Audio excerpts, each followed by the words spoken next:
Bueno, pido por favor que les hagáis fotos preciosas a vuestros hijos para que tengan un recuerdo maravilloso, pero por favor, cuidad la naturaleza. Ese plastiquito, eso que estamos viendo, eso,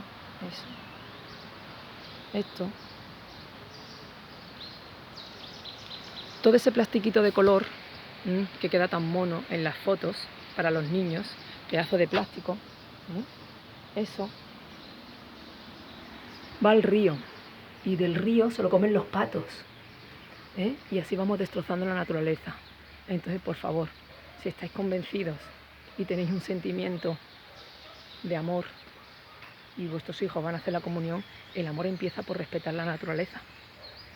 La naturaleza está viva, como nosotros. Así que, por favor, si queréis adornar a vuestros hijos con cositas de plastiquito, hacedlo en vuestras casas, en el patio de vuestra casa, y luego lo barréis. Además, hoy hay muchísimas aplicaciones informáticas que si quieres que al niño le caigan palomitas o lo que sea, se las pone el fotógrafo y ya está, y no hay por qué manchar la naturaleza.